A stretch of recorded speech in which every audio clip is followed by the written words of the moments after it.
Primeira carta de Paulo aos Tessalonicenses. Primeira carta de Paulo aos Tessalonicenses, do capítulo 1.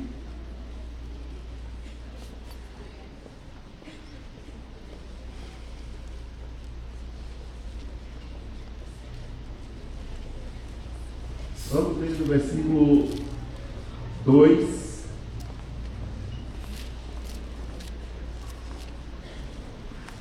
até o versículo 8.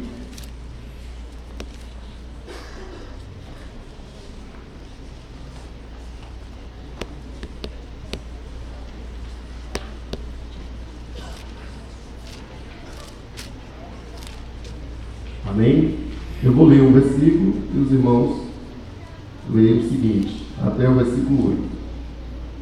Damos sempre graças a Deus por todos vós, mencionando-vos em nossas orações e sem cessar.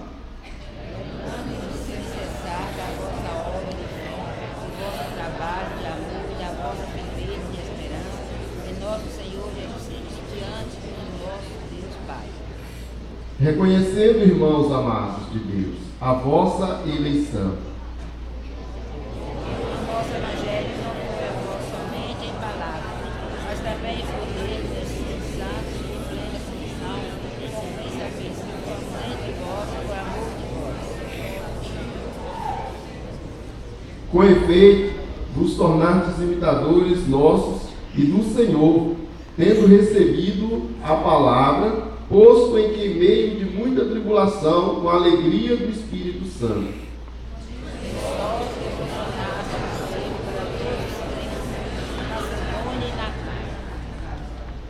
Porque de vós repercutiu a palavra do Senhor, não só na Macedônia e Acaia, mas também por toda parte se divulgou a vossa fé para com Deus, a tal ponto de não termos necessidade de acrescentar coisa alguma. Senhor, te louvamos pela tua palavra, te damos graças, Senhor, por esta oportunidade que o Senhor está nos dando de mais uma vez poder ouvirmos a tua palavra. Fala ao coração da tua igreja, fala aos nossos corações. Ó Deus, qualquer ação contrária, qualquer oposição, venha anular em nome de Jesus. Que, ó Deus, este culto prossiga na completa e total dependência do teu Espírito. Tudo para a glória do teu nome. Nós pedimos a tua bênção em nome de Jesus. Amém. Eu coloquei aqui um tema, a igreja dos sonhos de todo pastor. A igreja dos Tessalonicenses. Uma vez eu ouvi o pastor Divino pregando e ele fez a seguinte pergunta: quando um pastor encontra o outro, qual é a primeira pergunta que faz? E aí foi respondido: como está a igreja? Como está o rebanho, as ovelhas que você pastoreia, né? Então, tem muito disso. Quando o pastor encontra o outro, já pergunta logo: e aí, como é que está a igreja? E o pastor me diz que para ele essa é a pergunta mais difícil de responder, né? Porque aí uns respondem: ah, você sabe, né? Está bem, está caminhando. Outros dizem: ah, você sabe, a igreja é feita de pessoas, não é perfeita, tem seus problemas. E por aí vai, né? E eu fico imaginando assim, se perguntasse a Paulo, como está a igreja lá da Galácia? Paulo havia se referido a essa igreja dizendo o seguinte: meus irmãos, por quem novamente sofro as dores de parto até que Cristo seja formado em vós. Ou seja, aquela igreja, ela estava abandonando os princípios que foi pregado a ela e estava querendo. Paulo diz assim: vocês começaram no Espírito, agora quer terminar na carne? Né? Então, tem disso, né? Que resposta pode dar? Só que aqui, essa é uma igreja diferente, né? Nesse aspecto aqui. Por quê? Porque em vez das pessoas perguntar a Paulo sobre a igreja, como estava a igreja, elas é que traziam notícia para Paulo. Paulo, você esteve lá em Tessalônica? Não tive. Por quê? Porque o povo lá mudaram de vida. O povo lá está imitando vocês. É uma igreja pequena, é uma igreja nova, mas eles estão imitando as igrejas antigas. Isso demonstra que você esteve lá. Então Paulo, quando ele foi de Corinto, né, estava escrevendo de Acaia, depois de ter atravessado a Macedônia e ido através de Atenas a Corinto. Ao longo da viagem, ele descobriu que os cristãos que encontrava sabiam não apenas dos seus feitos em Tessalônica, mas também tinham ouvido falar da fé dos tessalonicenses. E Paulo diz que, olha, não tem necessidade de nós falarmos nada a respeito de vocês, porque a fé de vocês é comentada por todo mundo, por toda a região, na Acaia, na Macedônia e por toda a região. Aí eu falei, essa é a igreja de sonho de todo pastor, né? Uma igreja que, apesar de ser nova, mas que ela abraçou o Evangelho de tal maneira que a fé daquela igreja repercutiu em vários lugares. A fé daquela igreja, a vida, a maneira de viver daquela igreja foi maneira de se falar. A fama daquela igreja foi longe, né? Porque eles receberam o Evangelho. E aquela igreja, o que chama a atenção é porque Tessalônica era uma cidade embrenhada na idolatria. Era um povo terrivelmente idólatra. E agora esse povo se converteu dos ídolos ao Deus verdadeiro. E isso foi causando impacto em vários lugares. A fama daquela igreja foi longe, né? E Paulo, então, ele fala para a igreja, olha, não precisa, está aí no versículo 7 e 8. De sorte que vos tornaste um modelo para todos os crentes na Macedônia e na Acaia, porque de vós repercutiu a palavra do Senhor não só na Macedônia e Acaia, mas também por toda parte se divulgou a vossa fé para com Deus, a tal ponto de não termos necessidade de acrescentar coisa alguma. Esse é o propósito de Deus com a igreja dele. Que todos olhem para a igreja e vejam ela como a luz do mundo, como o sal da terra. Que olhem para a igreja e vejam nela referência, como uma referência. E que venham falar bem da igreja, né? E aí eu estava pensando assim,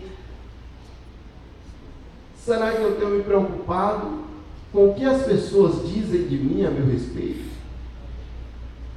Os tempos que eu tenho na fé cristã, o que as pessoas dizem de mim? Você tem parado para refletir sobre isso? Nós somos a igreja. O que as pessoas têm falado a seu respeito? Lembra que Jesus fez a pergunta aos discípulos, que dizeis os homens ser o que eu sou? E aí ele pergunta aos discípulos, e vocês, que dizem que eu sou? Nós precisamos nos preocupar com isso. Porque, como diz Efésios, nós carregamos o nome da família de Deus. Nós carregamos sobre nós o nome do Senhor. E o mundo tem que olhar para nós e ver de fato que o Senhor está em nós. Então, essa igreja, né, a fama dela ia longe. E o que chama a atenção é que as pessoas falam. Ou vai falar bem ou vai falar mal. Alguma coisa vão falar. Que fale bem, porque nós estamos aqui para isso. Para glorificar, santificar o nome do Senhor. Que as pessoas glorifiquem o nome do Senhor, vendo a nossa maneira de viver, vendo a nossa fé. E eu estava vendo um comentário do pastor Luizer, e ele dizendo que depois de 40 anos no ministério, ele chegou à seguinte conclusão, que o maior problema da igreja é a falta de amadurecimento dos cristãos. Ele diz que os problemas que vêm para a igreja, tudo são oriundos daí. Falta de amadurecimento, né? Falta de crescimento espiritual. Então nós precisamos crescer, amadurecer na fé, para que as pessoas possam falar bem de nós. Não do ser Josemar, mas glorificar o Senhor Jesus, vendo a maneira de viver. Então, o que as pessoas dizem de você? Você tem se preocupado com isso? Feito essa reflexão? Como diz Paulo, nós somos o bom cheiro do perfume de Cristo. O que você tem exalado de odor nesse mundo? Então, que nós possamos refletir. Mas o apóstolo Paulo, ele vai citar as razões para tal, né? Essa mudança toda que teve naquela igreja. Porque naquela cidade, o povo, como eu falei, era idólatra. E está aqui no versículo 9 e 10. Depois eles mesmos, no tocante a nós, proclamam que repercussão teve o nosso ingresso no vosso meio, e como deixando os ídolos, vos convertestes a Deus, para servirdes o Deus vivo e verdadeiro. O pastor Odilei estava pregando aqui, ele estava falando que o pior mal da sociedade é a idolatria. A idolatria é a porta que entra todo tipo de pecado na vida do ser humano. Esse povo estava embrenhado na idolatria, é um povo idólatra, mas houve uma mudança tão grande. Esse povo que adorava os ídolos, agora estavam servindo o Deus vivo. E o versículo 10 diz: e para guardar dos céus do seu Filho, a quem ele ressuscitou dentre os mortos, Jesus, que nos livra da ira futura, mostrando a esperança desse povo no Senhor. Então Paulo traz duas razões, eu quero só falar dessas duas razões, porque o que gerou essa mudança toda na vida daquele povo. No versículo 2, no capítulo 2, o versículo 1, Paulo diz: porque vós, irmãos, sabeis pessoalmente que a nossa estada entre vós não se tornou infrutífera, mas apesar de maltratados e ultrajados em Filipos, como é do vosso conhecimento, tivemos ousada confiança em nosso Deus para vos anunciar o Evangelho de Deus em meio a muita luta, pois a nossa exortação não procede do engano, nem da impureza, nem se baseia em dolo. Pelo contrário, visto que fomos aprovados por Deus, a ponto de nos confiar a Ele o Evangelho, assim falamos, não para que agrademos a homens, e sim a Deus que prova o nosso coração. Então, quando Paulo esteve naquela cidade de Tessalônica, a preocupação de Paulo era uma só: pregar a palavra. O interesse de Paulo era um só: agradar a Deus, pregar a palavra para agradar a Deus. Paulo sabia que com o dispenseiro do Senhor, dispenseiro do Evangelho, o que ele requeria dele era que ele fosse fiel. Em 1 Coríntios, no capítulo 4, no versículo 3, ele diz assim: assim, pois, importa que os homens vos considerem como ministros de Cristo e dispenseiros dos mistérios de Deus. Ora, além disso, o que se requer dos dispenseiros é que cada um deles seja encontrado fiel. Todavia, a mim muito pouco se me dá de ser julgado por vós ou por tribunal humano, nem eu tampouco julgo a mim mesmo. Então Paulo, ele fala aqui que a missão dele era ser fiel àquele que confiou a ele a mensagem do Evangelho. Então ele não tinha compromisso com o povo, ele tinha compromisso com a verdade. Ele não estava ali para agradar ao bem, ele estava ali para agradar a Deus. E todo líder, todo pastor terá que prestar conta a Deus do ministério que o Senhor lhe confiou. E o cristão que procura agradar todo mundo, ele pede a aprovação de Deus. Não adianta Paulo chegasse ali e tentasse moldar a mensagem de uma forma que aquele povo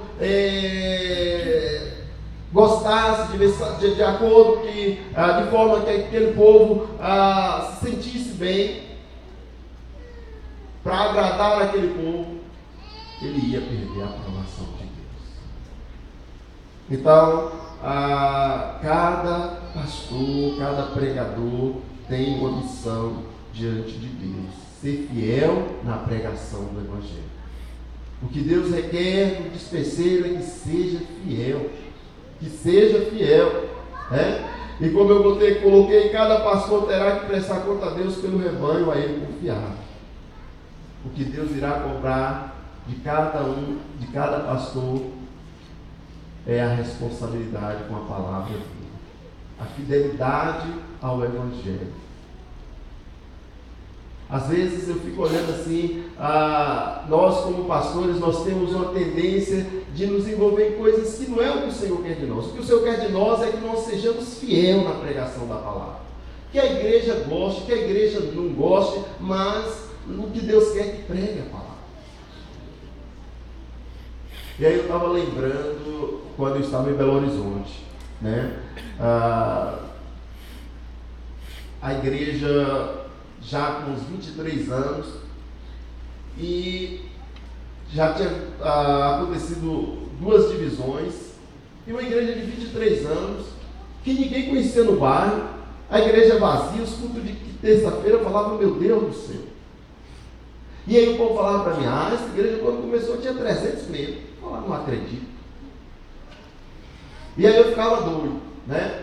Teve uma vez que eu chamei um pregador lá, e eu falei, esse povo não vai vir não, eu vou passar vergonha.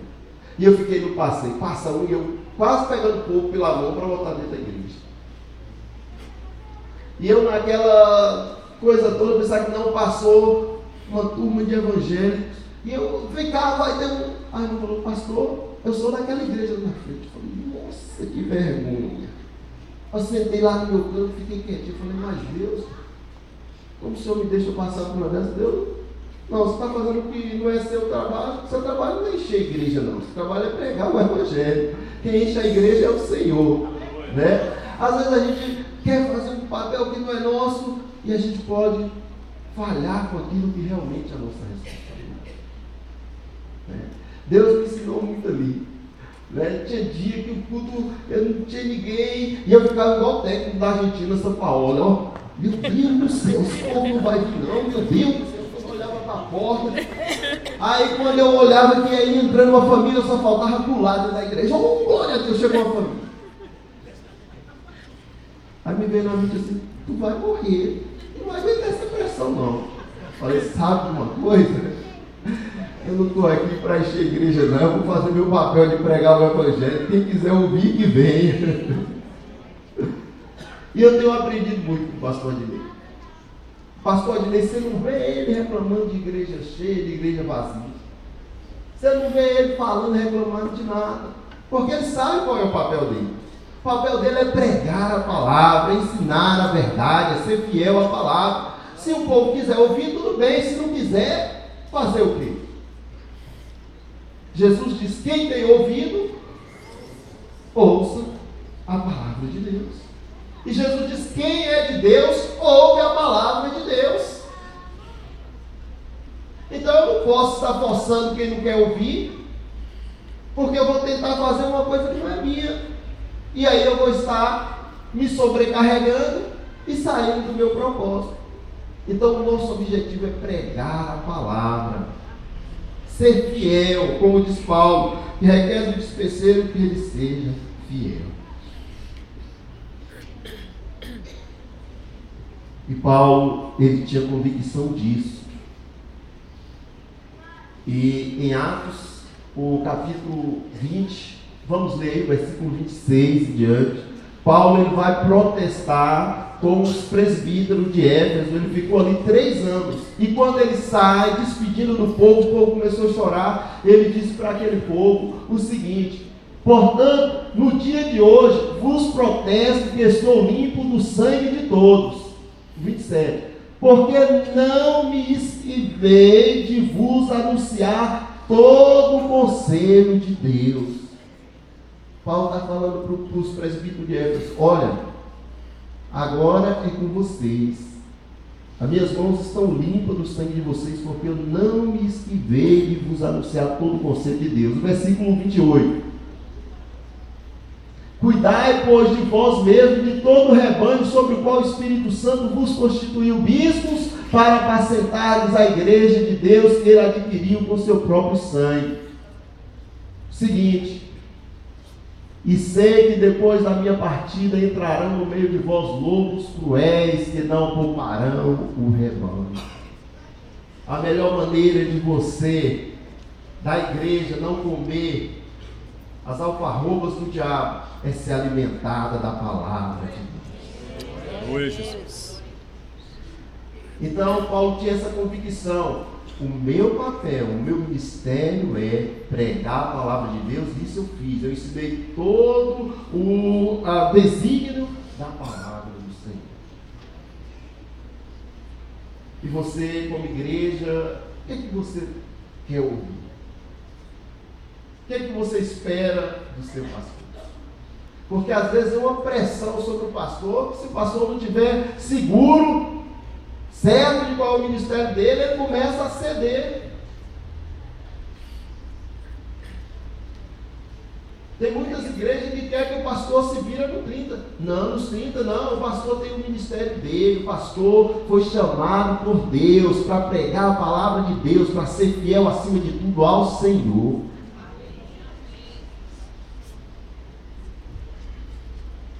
Eu estava um dia aqui, o pastor Dinei pregando, falando lá da lei, e a palavra estava um pouco dura, viu?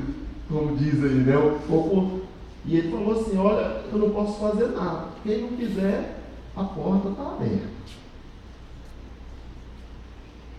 Fiel à palavra de Deus. E nós, como igreja, devemos agradecer, louvar a Deus, porque tudo que Deus quer na igreja é um homem que zele pela palavra. E assim a igreja tem, graças a Deus, na sua história, Deus tem colocado homens que temem a palavra, que sabem o que Deus quer deles. E nós, como igreja, precisamos aproveitar disso, né? Porque às vezes a gente fica assim, até que colocou, né, foi colocado nessa semana na reunião do discipulado, essa questão de, às vezes, alguém, né, foi Carla que colocou, né, de alguém que ela estava discipulando, e foi até um ponto que a pessoa não quis mais e ela estava se sentindo culpada. Então, não pense que o pastor vai ter outra obrigação com você diante de Deus, a não ser que tenha ensinado a palavra, pregado a palavra. Se você ama a palavra, então você está no caminho certo. Se não ama, aí complicou tudo, porque o papel do pastor é pregar a palavra, é ser fiel à palavra do Senhor. Então, esse foi um dos motivos. Paulo falou: eu não preguei aqui para agradar a homens, eu preguei aqui para agradar a Deus. Meu compromisso é com Deus. Quem quiser alguma coisa com Deus, então receba a palavra. Você quer alguma coisa com Deus, você quer agradar a Deus, então você está no lugar certo, onde é que se prega a palavra. E Paulo sabia, meus irmãos, que do desastre que é quando você tenta tirar o rigor da palavra. Paulo sabia muito bem dessa questão. Paulo, ele diz lá em Filipenses, no capítulo 3, ele diz assim: segundo a lei, eu fui fariseu. Vamos ver assim, quem eram os fariseus? Os fariseus eram um grupo religioso cuja o principal deles era pegar a lei e moldar as necessidades deles. Os fariseus eram considerados como procuradores de coisas fáceis. Eles queriam a lei que encaixasse dentro da realidade deles. E foi isso que eles fizeram. E foi um desastre para eles. Por quê? Porque no propósito inicial, quando o Senhor deu a lei ao povo de Israel, não foi no objetivo que eles cumprissem a lei, mas era que eles, tentando cumprir a lei, percebessem o rigor, o padrão elevado da lei, e que eles precisavam de fato, desesperadamente, de um Salvador. E aí a vida de Jesus ia cair como luva, porque Jesus, quando chegou, o que ele disse? Eu não vim destruir a lei, eu vim cumprir. E não somente isso, ali ele eleva o padrão da lei. Antes a lei tratava das questões externas. Agora Jesus traz a lei no sentido de tratar com o coração de cada um, com o interior de cada um. Os fariseus, tomando essa atitude de querer moldar a lei às necessidades deles, ao que eles poderiam viver, eles acharam então que eles estavam obedecendo. E aí qual foi o desastre? Eles achavam que eram perfeitos, mas Jesus disse para eles, chamou eles de sepulcros caiados. Por fora parece ser uma coisa, mas por dentro só podridão. Então, Jesus, ele não baixou o rigor da lei, ele elevou o padrão da lei. E eu fico olhando que Paulo, quando ele vai falar para Timóteo, ele fala a mesma coisa, ele diz, mantenha o padrão da sã doutrina. Quando ele Timóteo estava em Éfeso, um lugar de muita perversão, imoralidade, corrupção, idolatria, que a Bíblia chama de homens amantes de si mesmo, e diz que eram tempos difíceis. E Paulo, nessa situação, ele disse, mantenha o padrão da sã doutrina, ou seja, não baixe o nível. Estava ministrando na aula da IBD lá no Mobió, e eu estava falando sobre isso. Não baixe o nível. Meu irmão, minha irmã, não baixe o nível. A palavra do Senhor é a medida certa para nós. É ela do jeito que faz com que o objetivo de Deus seja alcançado nas nossas vidas. Se baixar o nível, se baixar o padrão, a nossa vida se perde. É a palavra de Deus como ela é, que nos cura e nos sara.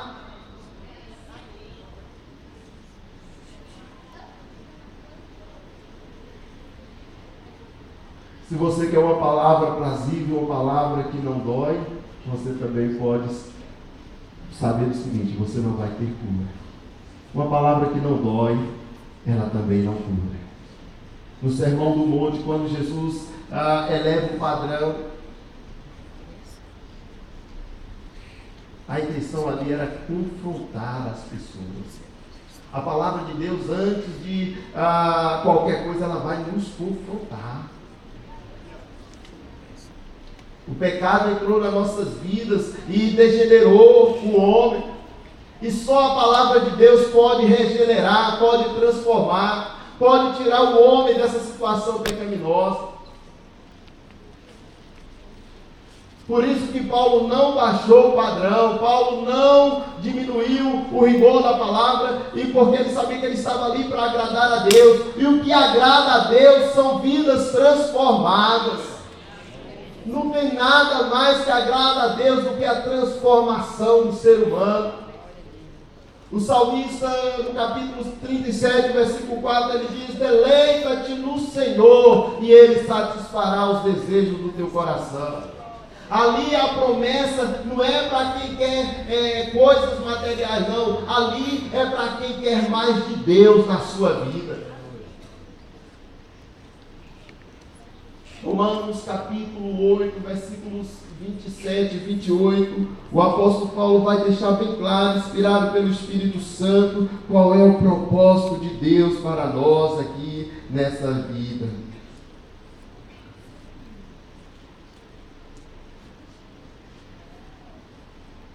Romanos capítulo, e diz assim, e aquele que esquadrinha os corações sabe qual é a intenção do Espírito, que ele, segundo a vontade de Deus, intercede pelos santos. 28.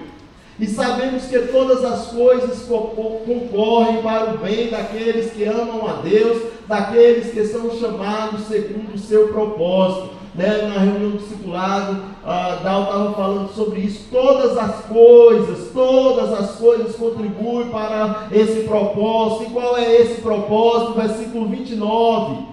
Porque os que dantes conheceu, também os predestinou para serem conformes à imagem do seu Filho. Quando Deus te alcançou, Ele tem o maior dos propósitos para você, que é você ser segundo a imagem do Filho dele. Você já parou para pensar nisso? Hoje a gente vive uma sociedade onde os ícones, as pessoas têm, eu quero ser igual a fulano, eu quero ser igual a não sei quem, mas eu quero dizer para você, Deus nos predestinou para sermos conforme a imagem do Filho dele. Nada se assemelha, nada pode chegar tão perto desse propósito. E nós só podemos alcançar esse propósito vivendo a palavra de Deus como ela é. Não tem como diminuir o padrão da palavra, porque a palavra, ela expressa o caráter de Deus, ela vai formar Cristo em nós. Então isso é o que mais agrada a Deus, que é a transformação de vidas. Como está a sua vida? Que transformação você pode ver na sua vida? Às vezes você está buscando a Deus por tantas coisas e Deus está focado na transformação da sua vida. Deus quer transformar a sua vida cada dia mais. Aleluia, Jesus. Deus colocou um padrão para nós, sermos conforme a imagem do Filho dele. Aleluia, então vamos receber a palavra como ela é. Não vamos ficar procurando uma palavra que nos agrade. Vamos pegar a palavra do Senhor e nos tornar agradáveis a Ele. Aleluia.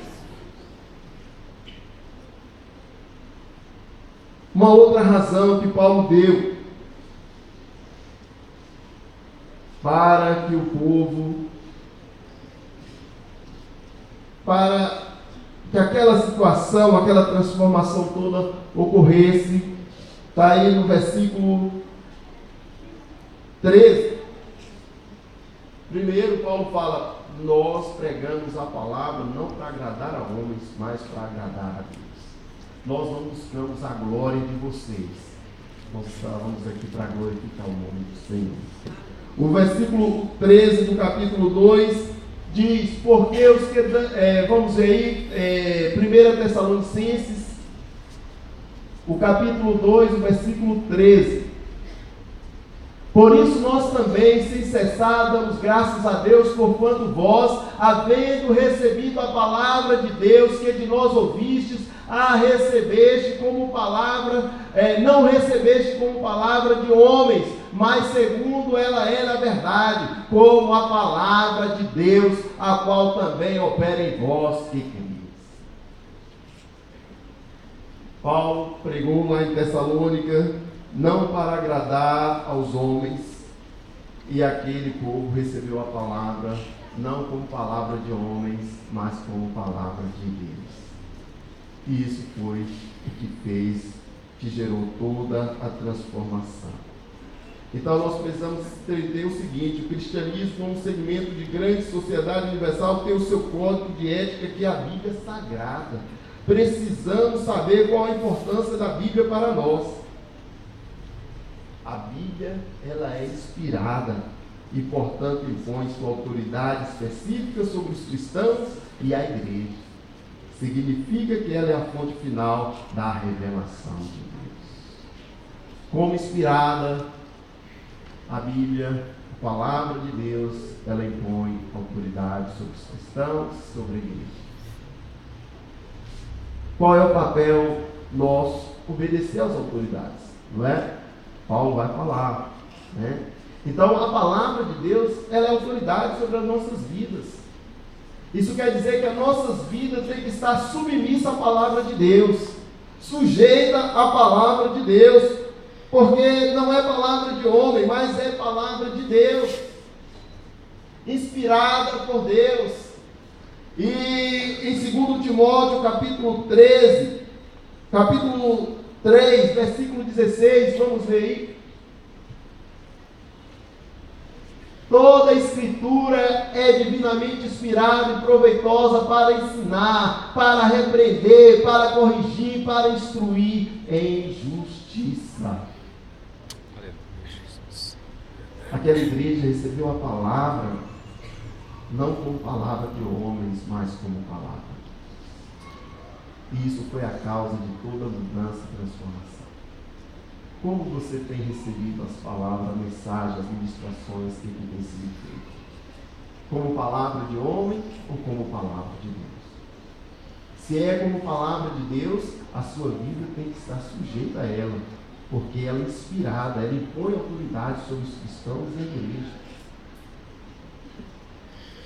A nossa vida tem que se moldar à palavra, e não ao contrário, a palavra se moldar a nós. Como que você tem recebido a palavra de Deus, as ministrações? Nós precisamos atentar para isso. Porque quando a nossa vida é submissa à palavra, sujeita à palavra, não tem como não haver transformação. O propósito da palavra é transformar, é mudar. Então, se eu estou me submetendo à palavra, tem que haver transformação na minha vida.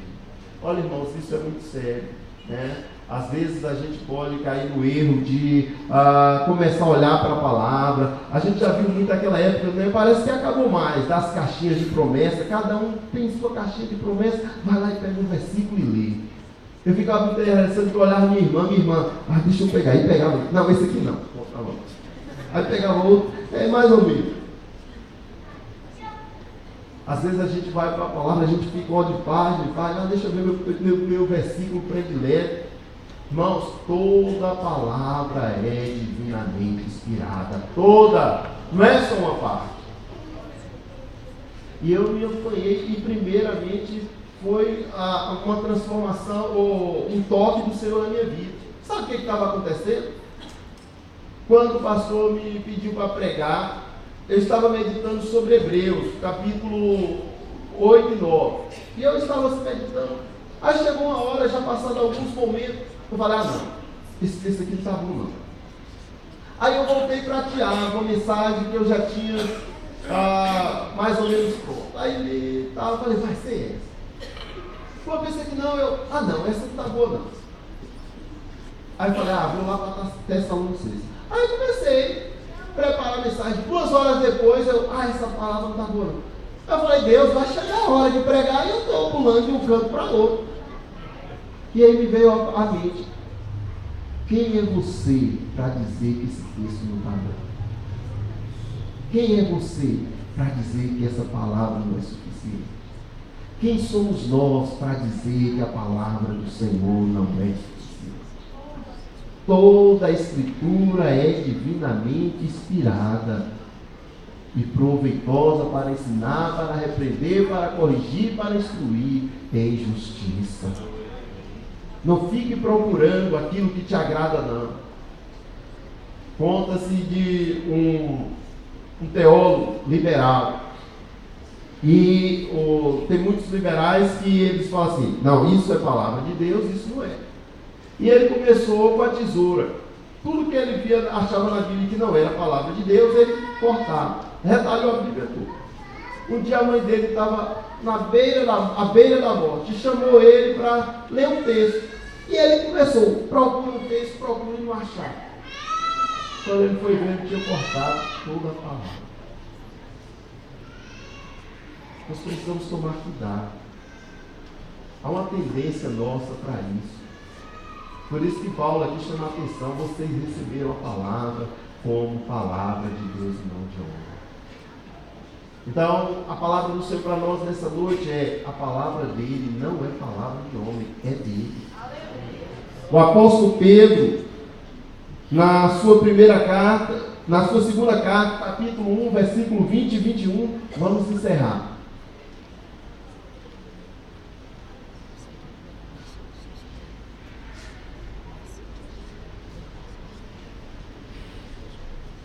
Primeira Pedro, capítulo 2 Pedro, capítulo 1, versículo 20 e 21.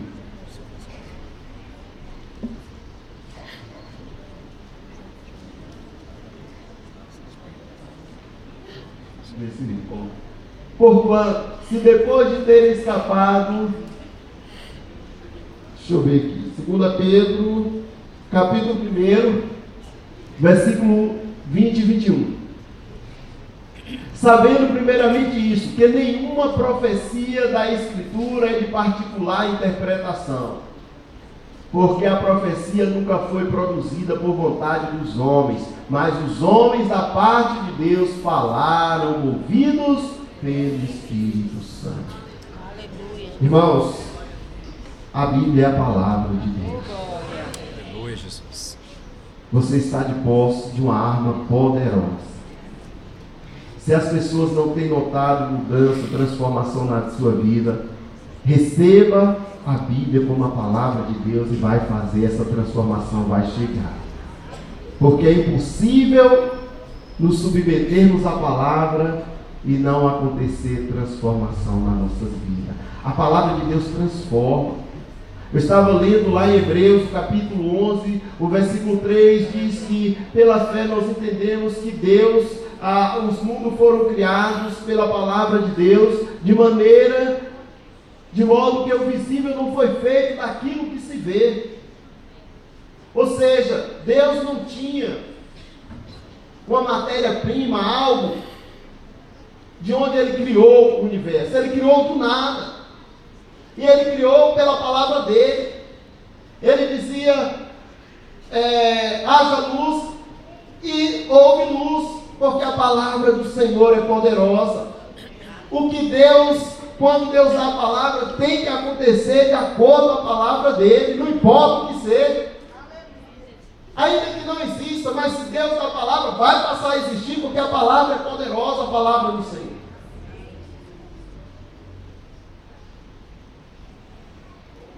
Eu estava, Idal pregou aqui numa sexta-feira falando de Lázaro, e ali foi o maior milagre que Jesus realizou no ministério dele. Pelas circunstâncias, Lázaro já estava 3, 4 dias morto, já cheirava mal. Eu fico olhando que Cristo, quando viu aquela situação de Lázaro, e ele sabia que ele ia passar 3 dias no seio da terra e depois ser ressuscitado. Ele falou: meu poder que vai me ressuscitar, eu vou ressuscitar Lázaro. E Jesus deu a palavra: Lázaro, sai para fora.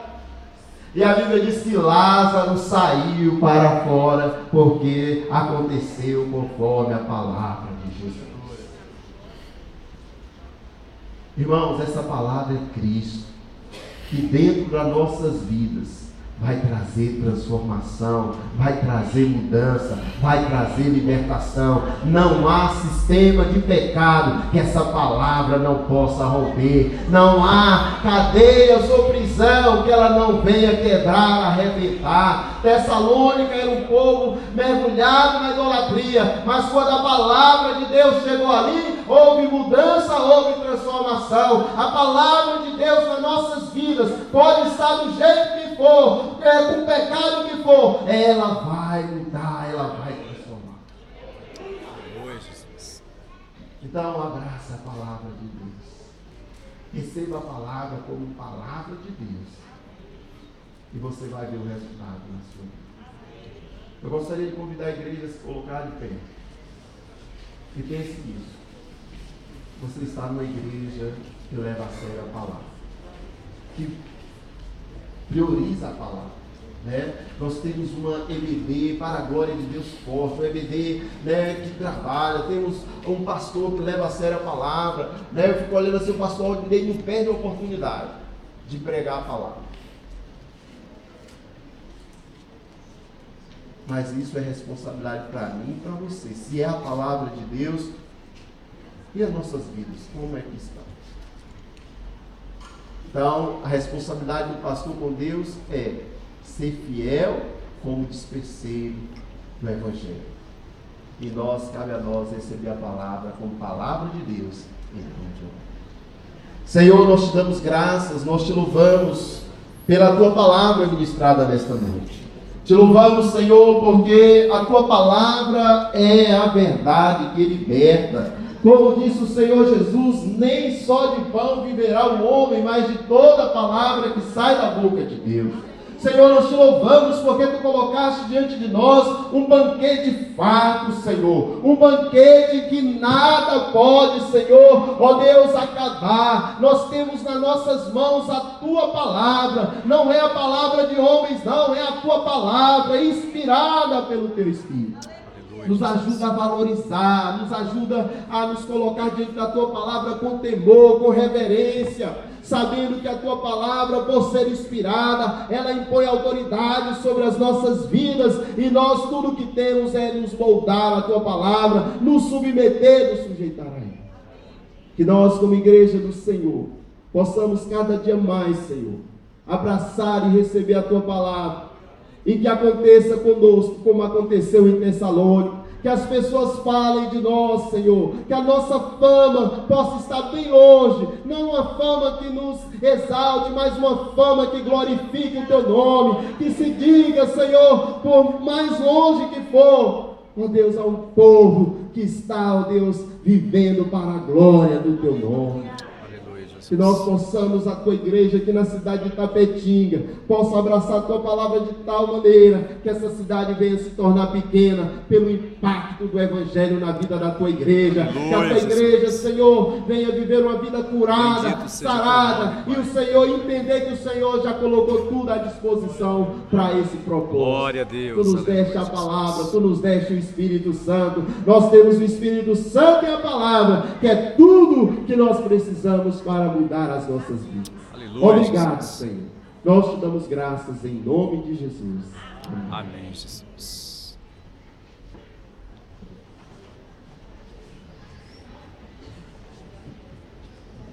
Amém. Já estamos acabando.